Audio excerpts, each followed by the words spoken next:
Guys അപ്പോൾ ഇപ്പോൾ ഒരു ഓപ്പൺ റോഡ് ഇട്ടിട്ടുണ്ട്. ഞാൻ നിങ്ങൾക്ക് വണ്ടി ഡൗൺ ചെയ്ത് ജസ്റ്റ് ഒന്ന് കൈ കൊടുത്ത് കാണിച്ചു തരാം.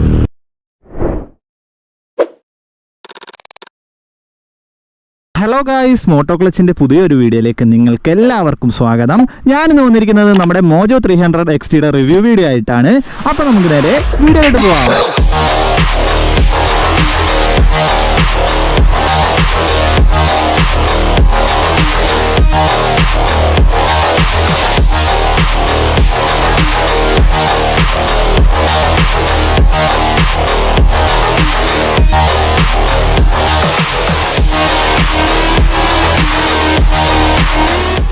ഗായ്സ്, അപ്പോൾ ആദ്യം തന്നെ നമുക്ക് വണ്ടിയുടെ ലുക്കിൽ നിന്നും തുടങ്ങാം. ലുക്കിലോട്ടൊക്കെ നോക്കുകയാണെങ്കിൽ ഒരു കിടിലൻ ലുക്കാണ് നമ്മുടെ മോജോ 300ന് അവർ കൊടുത്തിരിക്കുന്നത്. കാരണം പല ആളുകൾക്ക് ഇതിന്റെ ഏറ്റവും കൂടുതൽ ലുക്കിൽ ഇഷ്ടപ്പെടാത്ത ഒരു കാര്യം ഇതിന്റെ ഹെഡ് ലാമ്പ് തന്നെയാണ്. എനിക്ക് പേഴ്സണലി പറയുകയാണെങ്കിൽ അങ്ങനെ വലിയ ബോറായിട്ടൊന്നും തോന്നിയില്ല. പക്ഷേ ചില ആളുകൾക്കൊക്കെ ഇത് ഇഷ്ടമല്ലാത്തതായിട്ടും ഉണ്ട്. പിന്നെ അടുത്തതായിട്ട് പറയാനുള്ളത് വണ്ടിയുടെ ഫ്രണ്ട് സസ്പെൻഷനെ പറ്റിയാണ്. ഇപ്പൊ ഇതൊരു 2017 വണ്ടിയാണ്, BS6 ഒന്നും അല്ല. അതുകൊണ്ട് തന്നെ ആ ഒരു 2017 ടൈമിലൊക്കെ ഇതിന് USD ഫോക്കും കാര്യങ്ങളൊക്കെ ആയിരുന്നു വരുന്നത്. അതുകൊണ്ട് തന്നെ ആ ഒരു ഫ്രണ്ടിൽ നിന്ന് വണ്ടിക്ക് നല്ല രീതിയിലുള്ള ഒരു സൈസ് നമുക്ക് കാണാം. ആ ഒരു വലിയ ഹെഡ് ലാമ്പ് ഇരിക്കുന്നതുകൊണ്ട് തന്നെ ഫ്രണ്ടിൽ നിന്നുള്ള ഒരു സൈസ് നല്ല ബൾക്കി ആയിട്ടൊരു സൈസും കാര്യങ്ങളൊക്കെയാണ് ഈ വണ്ടിക്ക് അവർ കൊടുത്തിരിക്കുന്നത്. പിന്നെ ഈ ഭാഗത്തോട്ട് നോക്കിയാൽ നമുക്ക് ആ ഒരു DRLും കാര്യങ്ങളൊക്കെ കാണാൻ വേണ്ടിയിട്ട് അതും അത്യാവശ്യം നല്ല ഭംഗിയാണ്. ആ ഒരു വണ്ടി ഓടി വരുന്ന ടൈമിൽ കാണാൻ എന്താ പറയണ്ടേ, ആ ഒരു നമ്മുടെ ആ ഒരു മൂങ്ങയുടെ ഒക്കെ ആ ഒരു ഹെഡില്ലേ, ആ ഒരു അതേപോലെയൊക്കെ തന്നെയാണ് ഇതിന്റെ ആ ഒരു ഫ്രണ്ടിലത്തെ ഡിസൈനും കാര്യങ്ങളൊക്കെ അവർ ചെയ്തിരിക്കുന്നത്. പക്ഷേ BS6 ആയപ്പോഴത്തേനും അവർ ഈ ഒരു USD ഫോക്കും അതേപോലെ തന്നെ ഈ ഒരു DRLും കാര്യങ്ങളൊക്കെ അവർ എടുത്തു മാറ്റിയിട്ടുണ്ട്. കാരണം പ്രൈസ് കട്ടിങ്ങിന്റെ ഭാഗമായിട്ടായിരിക്കും അങ്ങനെ ചെയ്തതാണ് എനിക്ക് തോന്നുന്നത്. കാരണം USD ഫോക്കും കാര്യങ്ങളൊക്കെ മാറ്റി ഇപ്പോൾ വരുന്ന വണ്ടിക്ക് ഒരു ടെലിസ്കോപ്പിക് സസ്പെൻഷനും കാര്യങ്ങളൊക്കെയാണ് വരുന്നത്. അത് മാത്രമല്ല ഇതൊരു മറ്റേ നമ്മുടെ ആ ഒരു ഡ്യുവൽ സൈലൻസർ ഉള്ള വണ്ടിയാണ്. അതുകൊണ്ട് തന്നെ ഈ വണ്ടിയുടെ സൗണ്ട് എന്ന് പറയാൻ ഒരു രക്ഷയില്ലാത്ത സൗണ്ടാണ്. എന്താ പറയണ്ടേ, ഭയങ്കര ഒരു സൗണ്ടാണ്. നിങ്ങൾ ആരെങ്കിലും ഈ മോജോ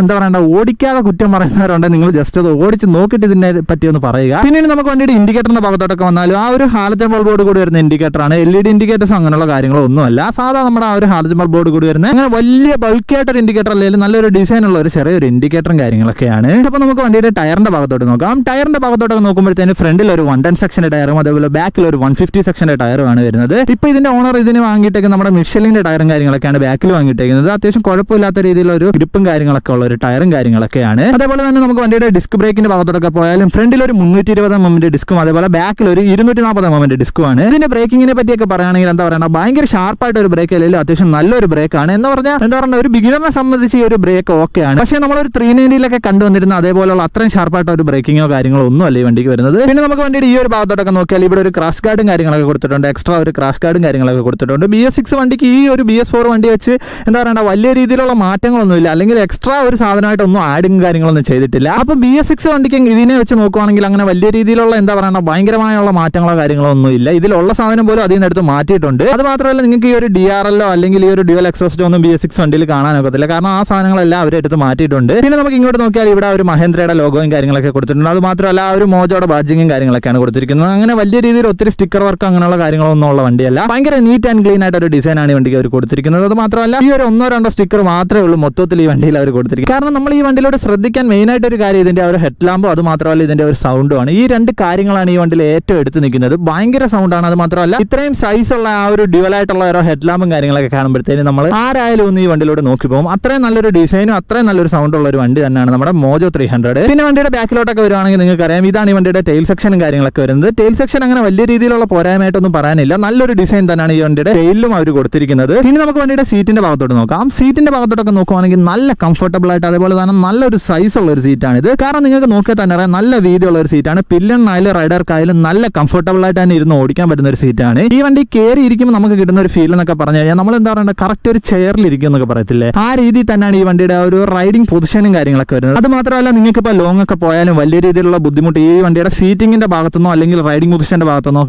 വരാൻ വഴിയില്ല. കാരണം അത്രത്തോളം നല്ലൊരു റൈഡിംഗ് കംഫർട്ട് ഉള്ള ഒരു വണ്ടിയാണ് നമ്മുടെ മോജോ 300. കാരണം ഇത് നമുക്ക് ഒരു 130 ആ ഒരു സ്പീഡിലൊക്കെ നല്ല രീതിയിൽ തന്നെ ക്രൂസ് ചെയ്യാൻ പറ്റിയ പവർഫുൾ ആയിട്ട് ഒരു എഞ്ചിനുള്ള ഒരു വണ്ടിയാണ് നമ്മുടെ മോജോ 300. ഗായ്സ്, അപ്പോൾ ഇനി അടുത്തതായിട്ട് നമുക്ക് വണ്ടിയുടെ എഞ്ചിൻ സൈഡിലോട്ട് നോക്കാം. എഞ്ചിൻ സൈഡിലോട്ടൊക്കെ നോക്കുവാണെങ്കിൽ 295 cc single cylinder liquid cooled എഞ്ചിനാണ് ഈ വണ്ടിക്ക് വരുന്നത്. ഇത് പ്രൊഡ്യൂസ് ചെയ്യുന്ന മാക്സിമം പവറും കാര്യങ്ങളൊക്കെ നോക്കുവാണെങ്കിൽ 27 PS പവറും അതേപോലെ 30 Nm ടോർക്കും പ്രൊഡ്യൂസ് ചെയ്യുന്ന നല്ല പവർഫുൾ ആയിട്ട് ഒരു എഞ്ചിനുള്ള ഒരു വണ്ടിയാണ്. കാരണം ഈ വണ്ടി ഓടിക്കുമ്പോൾ നമുക്ക് ആ ഒരു എഞ്ചിന്റെ പവറും കാര്യങ്ങളൊക്കെ നല്ല രീതിയിൽ ഫീൽ ആവും. ആ ഒരു മിഡ് ആൻഡ് പഞ്ചൊക്കെ ആയ ആയാലും ആ ഭയങ്കര രസമുള്ള ഒരു വണ്ടിയാണ്. നമുക്ക് ഭയങ്കര ഫണ്ണായിട്ടൊക്കെ ഓടിക്കാന്നൊക്കെ പറയത്തില്ലേ, ആ രീതിയിൽ ഒരു പവറൊക്കെ ഉള്ള ഒരു വണ്ടിയാണ്. പിന്നെ ഇതൊരു 300cc ആണെങ്കിലും നമ്മുടെ എന്താ പറയണ്ടേ ആ ഒരു ഡ്യൂക്ക് 390 അത്രയും പവർഫുൾ ആണെന്ന് നിങ്ങൾ വിചാരിക്കരുത്. നമ്മുടെ ആ ഒരു ഡൊമിനറിന്റേതായ ഒരു ചെറിയൊരു ക്യാരക്ടർ ഒക്കെ കാണിക്കുന്ന ഒരു വണ്ടിയാണെന്നേ പറയാൻ നോക്കൂ. അല്ലാതെ നമ്മുടെ ആ ഒരു 390 അത്രയും പവർഫുൾ ആയിട്ട് ഒരു വണ്ടിയോ കാര്യങ്ങളോ ഒന്നുമല്ല ഗായ്സ്. അപ്പോൾ ഈ വണ്ടിയുടെ സൗണ്ട് ഞാൻ നിങ്ങൾക്ക് ജസ്റ്റ് ഒന്ന് കേൾപ്പിച്ചു തരാം.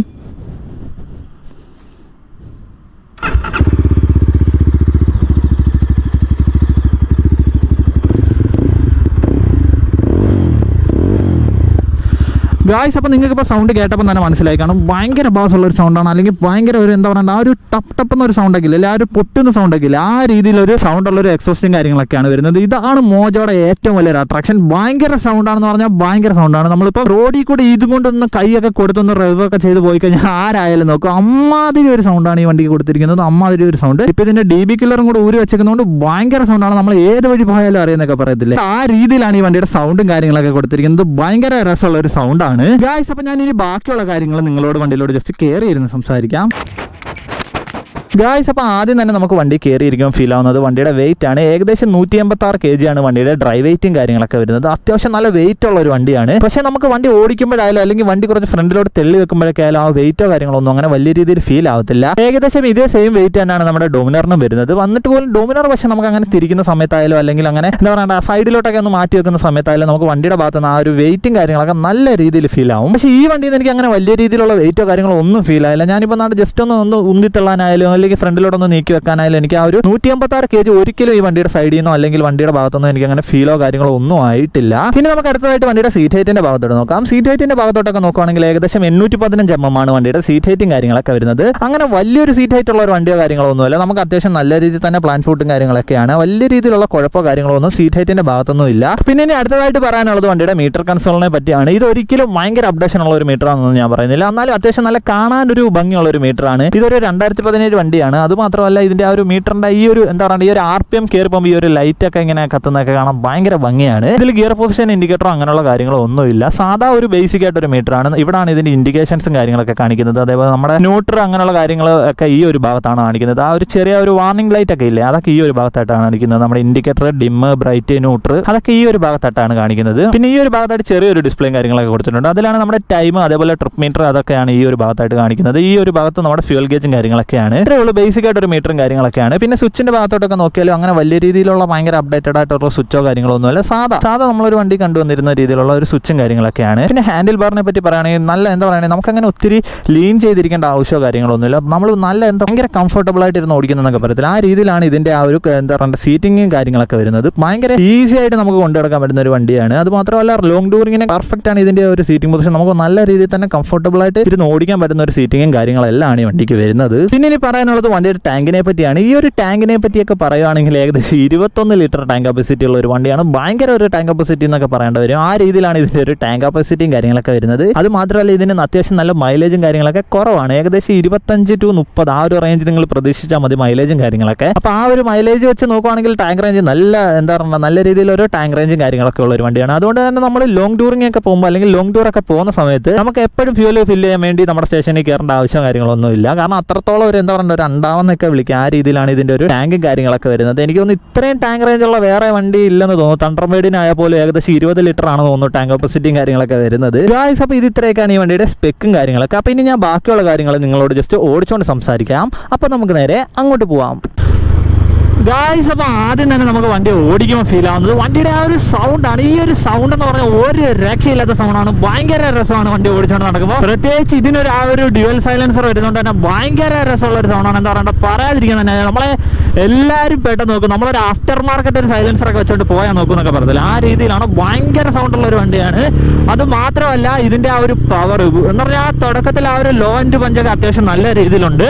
എന്നാലും ലോ എൻഡിനെക്കാട്ടി കറക്റ്റ് കൂടുതലെന്ന് പറയാൻ അല്ലെങ്കിൽ ലോ എൻഡിനെക്കാട്ടി കുറച്ചുകൂടെ എടുത്ത് നിൽക്കുന്നത് ഇതിന്റെ ആ ഒരു മിഡ് എൻഡ് തന്നെയാണ്. അത്യാവശ്യം നല്ല രീതിയിൽ തന്നെ ഒരു മിഡ് എൻഡ് പഞ്ചുള്ള ഒരു വണ്ടിയാണ്. കാരണം നമ്മൾ ആ ഒരു ഓടിക്കുമ്പോഴായാലും ആ ഒരു മിഡ് എൻഡ് ഒക്കെ എത്തുമ്പോഴത്തേനും ഭയങ്കര രസമാണ്. ഭയങ്കര രസമുള്ള ഒരു എന്താ പറയുക ഒരു ഫീൽ വരുന്ന ഒരു വണ്ടിയാണ് നമ്മുടെ മോജോ 300. എനിക്ക് എന്താ പറയുക ഈ വണ്ടി ഭയങ്കരമായിട്ട് ഇഷ്ടപ്പെട്ടു. കാരണം ഓടിക്കാൻ ഭയങ്കര ഫീലാണ്. നമ്മൾ എന്താ പറയുക ഒരു വെറൈറ്റി ഒരു വണ്ടിയൊക്കെ ഓടിക്കത്തില്ല, ഭയങ്കര യൂണിക് ആയിട്ട് അല്ലെങ്കിൽ ഭയങ്കര രസമുള്ളൊരു വണ്ടിയൊക്കെ ഓടിക്കുന്നൊക്കെ പറയത്തില്ല, അത് ആ രീതിയിൽ ഭയങ്കര ഫണ്ണായിട്ട് കൊണ്ടു നടക്കാൻ പറ്റുന്ന ഒരു വണ്ടി തന്നെയാണ് നമ്മുടെ മോജോ 300. ഈ വണ്ടിക്ക് എനിക്ക് തോന്നിയിട്ടുള്ള മെയിൻ ആയിട്ട് ഒരു പോരായ്മ എന്ന് പറഞ്ഞാൽ ഇതിന് കുറച്ചുകൂടെ സർവീസ് സെന്റർ, അതേപോലെ ഈ മഹേന്ദ്രക്കാർ ഇതിനെ കുറച്ചുകൂടെ നോക്കണമായിരുന്നു. കാരണം നിങ്ങൾ ഒരു TV പോലും ഇതിന്റെ പരസ്യമോ അല്ലെങ്കിൽ ഒരു പോസ്റ്ററോ അങ്ങനെയുള്ള കാര്യങ്ങളോ ഒന്നും കണ്ടു കാണത്തില്ല. അവരിറക്കുന്നു, അവർക്ക് അതിന്റെ അറിയാം, അങ്ങനെ ഒരു രീതിയിലുള്ള ഒരു വണ്ടിയാണ്. എന്നിട്ട് പോലും ഈ വണ്ടിക്കുള്ള ഒരു ഫാൻസ് പവർ എന്ന് പറഞ്ഞാൽ ഒടുക്കത്തെ ഫാൻസ് പവർ ആണ്. കാരണം അത്രത്തോളം ഒരു ഫാൻസ് പവർ ഉള്ള ഒരു വണ്ടിയാണ് നമ്മുടെ മോജോ 300. പിന്നെ ഇതിന്റെ വൈബ്രേഷനെ പറ്റിയൊക്കെ പറയുകയാണെങ്കിൽ വലിയ രീതിയിലുള്ള അങ്ങനെ വലിയ വൈബ്രേഷനോ കാര്യങ്ങളോ ഒന്നും എനിക്ക് വണ്ടിയുടെ ഭാഗത്ത് നിന്ന് ഫീൽ ആയില്ല. എനിക്ക് നല്ല രീതിയിൽ തന്നെ റിവ്യൂ ചെയ്ത് പിടിച്ചിട്ട് പോലും ഈ വണ്ടിയുടെ ഭാഗത്ത് നിന്ന് അങ്ങനെ വലിയ രീതിയിലുള്ള വൈബ്രേഷനോ കാര്യങ്ങളോ ഒന്നും ഫീൽ ആയില്ല. അത്യാവശ്യം വൈബ്രേഷൻ കുറഞ്ഞൊരു വണ്ടിയാണ്, നമുക്ക് അങ്ങനെ ഭയങ്കര വലിയ വൈബ്രേഷനോ കാര്യങ്ങളൊന്നുമില്ല. പിന്നെ ചെറിയ രീതിയിലുള്ള ഒരു സാധാ ഒരു വണ്ടിക്കുള്ള ആ രീതിയിലുള്ള ഒരു വൈബ്രേഷനും കാര്യങ്ങളൊക്കെ ഉള്ളൂ ഈ വണ്ടിക്ക്. ഗായ്സ്, അപ്പോൾ ഇപ്പോൾ ഒരു ഓപ്പൺ റോഡ് ഇട്ടിട്ടുണ്ട്. ഞാൻ നിങ്ങൾക്ക് വണ്ടി ഡൗൺ ചെയ്ത് ജസ്റ്റ് ഒന്ന് കൈ കൊടുത്ത് കാണിച്ചു തരാം.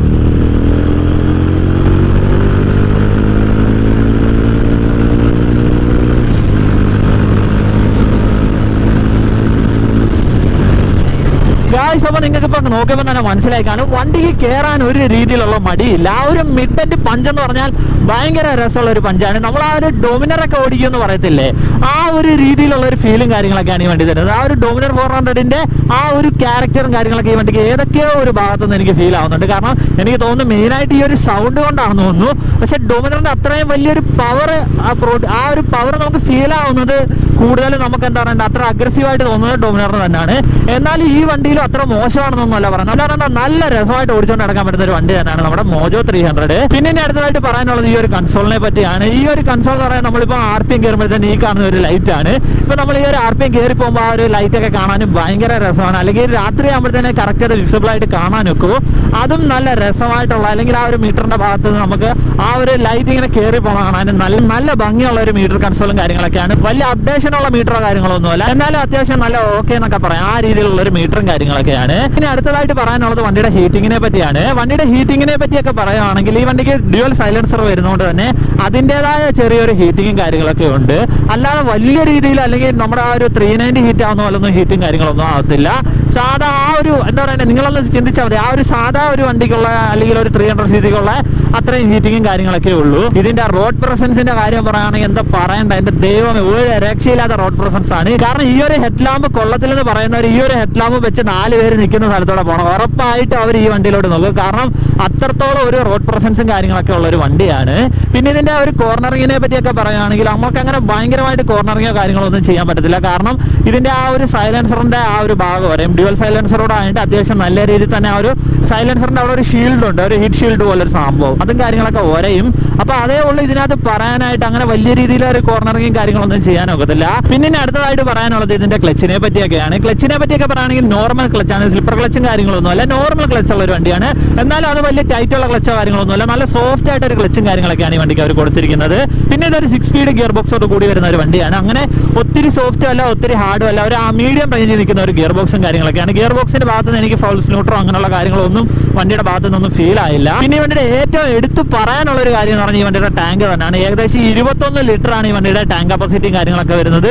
21 ലിറ്റർ എന്ന് പറയുമ്പോൾ തന്നെ നിങ്ങൾക്ക് ആലോചിക്കാം, നല്ലൊരു ടാങ്ക് കപ്പാസിറ്റി ഉള്ള ഒരു വണ്ടിയാണ്. നമുക്ക് ലോങ് റൈഡൊക്കെ പോയാലും വലിയ രീതിയിലുള്ള പ്രോബ്ലം ഒന്നും വണ്ടിയുടെ ഭാഗത്ത് നിന്ന് നമുക്ക് അങ്ങനെ തോന്നത്തില്ല, അല്ലെങ്കിൽ ആ ഒരു ഫ്യൂൽ ടാങ്കിന്റെ ഭാഗത്തൊന്നും അങ്ങനെ തോന്നത്തില്ല. പക്ഷേ ഇതിന്റെ മൈലേജ് നോക്കുവാണെങ്കിൽ സത്യം പറഞ്ഞാൽ കോമഡിയാണ്. ഏകദേശം ഒരു 24 അല്ലെങ്കിൽ ഒരു 25, ഇതിന്റെ ഓണർ പറഞ്ഞത് ആൾക്ക് 22 കിട്ടുന്നുള്ളതാണ് പറഞ്ഞത്. അപ്പൊ ആ റേഞ്ചിലാണ് ഇതിന്റെ ഒരു മൈലേജും കാര്യങ്ങളൊക്കെ ഇരിക്കുന്നത്. അപ്പൊ ആ ഒരു 22 എന്നുള്ള മൈലേജ് അത്യാവശ്യം നല്ല കുറവാണ്. കാരണം അത്യാവശ്യം ഒരു കുറവുള്ള ഒരു മൈലേജ് ഉള്ള ഒരു വണ്ടിയാണ് നമ്മുടെ മോജോ 300. ഏകദേശം ഒരു 22 to 25 അല്ലെങ്കിൽ ലോങ് ഒക്കെ പോകുമ്പോൾ ഒരു 30 കിട്ടുമെന്ന് പ്രതീക്ഷിക്കുന്നു. പിന്നെ ഈ വണ്ടിയുടെ കാര്യം പറയുമ്പോൾ ഇതിന്റെ ഓണർ പറഞ്ഞത് ഏകദേശം ഒരു 22, 23 ആ റേഞ്ചേ ഉള്ളൂ ഇതിന്റെ ആ ഒരു മൈലേജും കാര്യങ്ങളൊക്കെയാണ് പറഞ്ഞത്. പിന്നെ ഇനി പറയാനുള്ളത് വണ്ടിയുടെ റേറ്റിംഗ് കാര്യങ്ങളൊക്കെയാണ്. റേറ്റിംഗ് കാര്യങ്ങളൊക്കെ ഇപ്പൊ കറക്റ്റ് വരുന്നത് വണ്ടിയുടെ കളറിനനുസരിച്ച്, അതേപോലെ ഇതിന്റെ ഏറ്റവും ലോ എഡിഷന് MRFന്റെ ടയറും, അതേപോലെ ഏറ്റവും ഹൈ എൻഡിന് നമ്മുടെ ആ ഒരു പിറലിയുടെ ടയറും കാര്യങ്ങളൊക്കെ വരുന്നത്. അപ്പൊ അതിന്റെ കറക്റ്റ് വില ഞാൻ എത്രയാണെന്നുള്ളത് ഡിസ്ക്രിപ്ഷനിൽ കൊടുത്തേക്കാം. പിന്നെ ഇനി പറയാനുള്ളത് വണ്ടിയുടെ എഞ്ചിനെ പറ്റിയാണ്. എഞ്ചിൻ നല്ല രീതിയിൽ തന്നെ എന്താ പറയുക, അങ്ങനെ വലിയ രീതിയിലുള്ള റഫായിട്ട് അല്ലെങ്കിൽ റിഫൈൻനെസ് കുറവ് അങ്ങനൊന്നുമില്ല. നല്ല റിലയബിൾ ആയിട്ടുള്ള ഒരു എഞ്ചിനാണ്, അല്ലെങ്കിൽ നല്ല റിഫൈൻഡ് ആയിട്ടൊരു എഞ്ചിനും കാര്യങ്ങളൊക്കെയാണ്. ഇതൊരു BS4 BS4 വണ്ടിയാണ്. BS4 നമ്മുടെ ഒരു 2017 ആദ്യ മോഡൽ വണ്ടിയാണ്. അതുകൊണ്ടാണ് ഇതിന് ആ ഒരു USB ഫോക്കും ഡ്യുവൽ സൈലൻസറും കാര്യങ്ങളൊക്കെ വരുന്നത്. BS6 വണ്ടി ആയപ്പോൾ തന്നെ അവർ ഇതിന്റെ ആ ഒരു എന്താ പറയുക ആ ഒരു സൈലൻസറും USB ഫോക്കും ഫ്രണ്ടിലെ DRLും അതെല്ലാം ഊരി മാറ്റിയിട്ടുണ്ട്. അത് പ്രൈസ് കട്ടിങ്ങിന്റെ ഭാഗമായിട്ടായിരിക്കാനാണ് ചാൻസും കാര്യങ്ങളൊക്കെ കൂടുതൽ. പക്ഷേ ഡിസൈനിലും അങ്ങനെയുള്ള വലിയ രീതിയിലുള്ള മാറ്റമോ കാര്യങ്ങളൊന്നും ഇല്ല. ആ ഒരു ഹീറ്റ് ഷീൽഡിന്റെ അവിടെ ഒരു ബ്ലാക്ക് കളർ വന്നിട്ടുണ്ട്. അതൊക്കെ ഉള്ളു വലിയ രീതിയിലുള്ള മാറ്റം എന്ന് പറയാനായിട്ട്.